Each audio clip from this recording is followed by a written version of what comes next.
साथियों नमस्कार।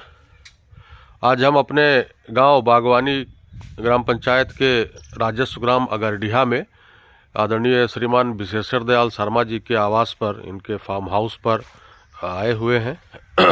आइए आदरणीय शर्मा जी से आपकी बातचीत कराते हैं और सुनते हैं आपके विचार। आपसे बातचीत करने से पहले आपके फार्म हाउस का ये मैं आपको दृश्य दिखा रहा हूँ। आदरणीय शर्मा जी लंबे समय से राजनीतिक और सामाजिक जीवन में संलिप्त हैं।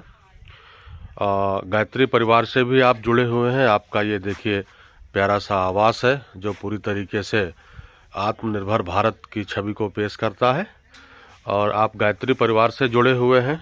इसमें देख सकते हैं आप, ये स्टिकर लगे हुए हैं गायत्री परिवार के। ये विचार क्रांति अभियान शांति कुंज हरिद्वार के स्टिकर हैं।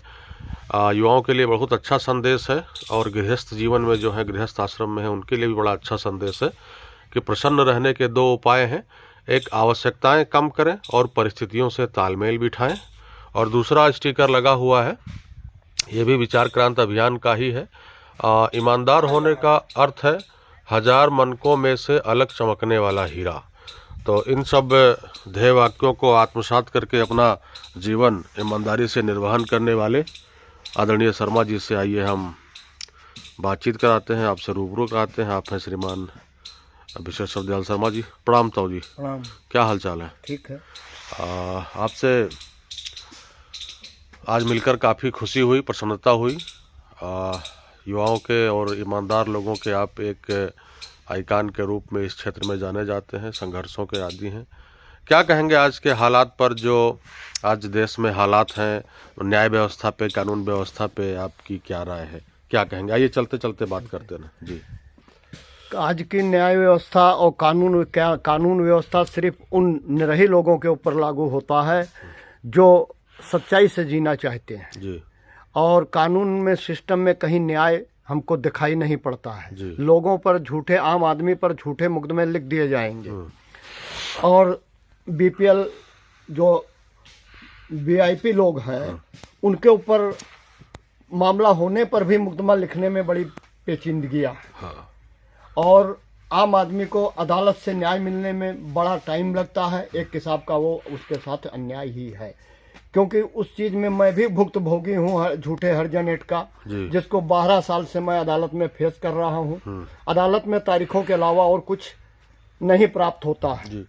आइए आप बैठ जाइए। आइए आपसे बैठ के बात करेंगे। 2 मिनट समय है आपके पास? हाँ। अच्छा, तो आप कह रहे हैं कि आपके कथनानुसार जो वर्तमान जो न्यायिक व्यवस्था है उसमें आम आदमी के लिए कोई गुंजाइश नहीं है। ये सब अमीरों और पैसे वालों और भ्रष्टाचारियों के हाथ की कठपुतली बन जी हाँ रह गया है। वास्तव में ये महत्वपूर्ण विषय है और इस पर सभी संबंधित के विचार करने योग्य है।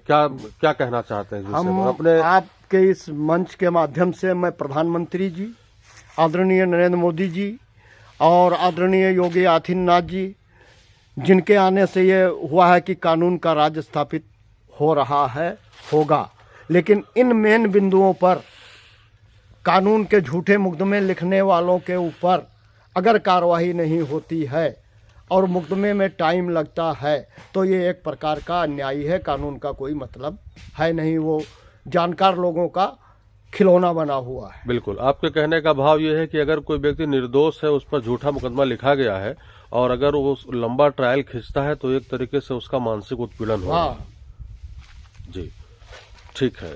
और बताइए आपका इतना मैं आपके मंच के माध्यम से जिम्मेदार व्यक्तियों से ये कहना चाहता हूँ कि इस सिस्टम में इसका बदलाव होना चाहिए। कानून का राज है तो कानून की बात होनी चाहिए।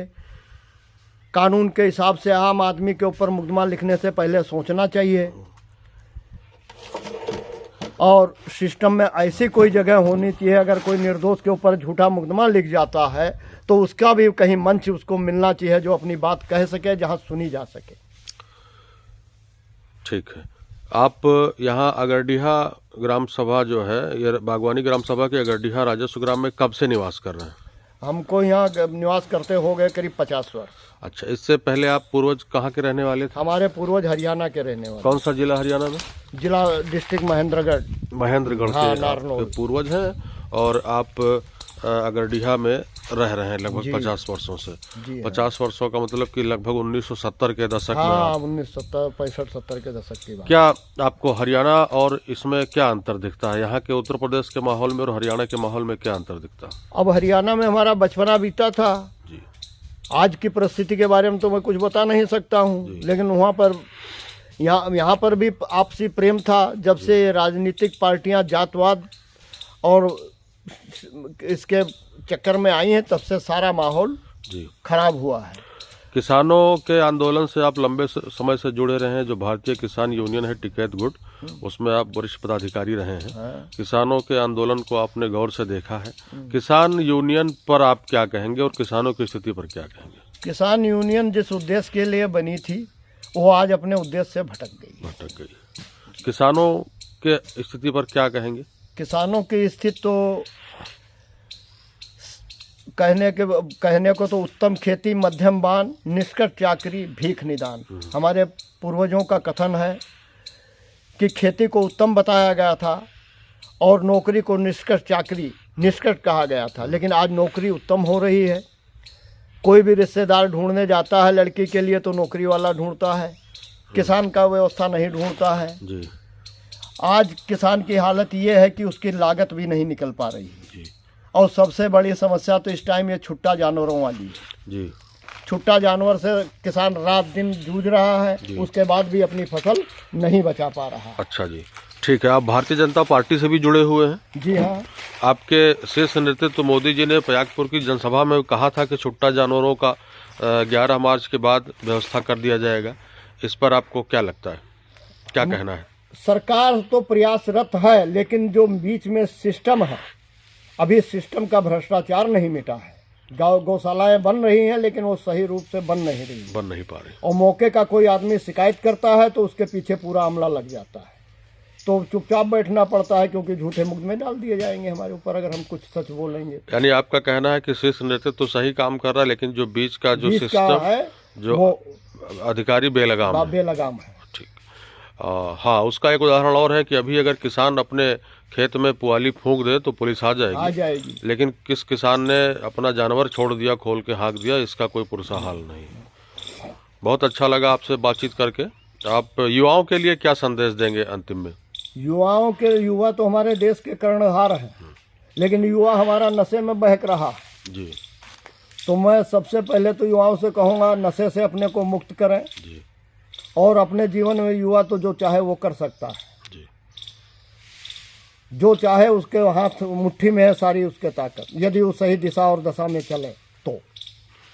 आप का संयुक्त परिवार है, लंबा परिवार है, आपका समाज के लिए क्या संदेश है? संयुक्त परिवार ठीक है कि एकल परिवार ठीक है? नहीं, संयुक्त परिवार ठीक है। तो संयुक्त परिवारों में जो आजकल विघटन बड़ी तेजी से हो रहे हैं, इसका क्या कारण? ये भौतिकतावाद की वजह से विघटन हो रहा है। तो क्या इसको समाज के जिम्मेदार लोगों को या जो अपने जो धर्म गुरु हैं या समाज के नेता हैं, अगुवा हैं, उनको क्या इस पर पहल करनी चाहिए? उनको पहल करनी चाहिए, लेकिन ये विषय ऐसा है कि ये जब संस्कार ही नहीं रहेंगे बच्चों में, हमारे मेन चीज संस्कार की है। परिवार है, जैसे मान लीजिए बच्चा है, नौजवान है, उसके बच्चे हो गए तो माँ बाप फ्री के नौकर हैं।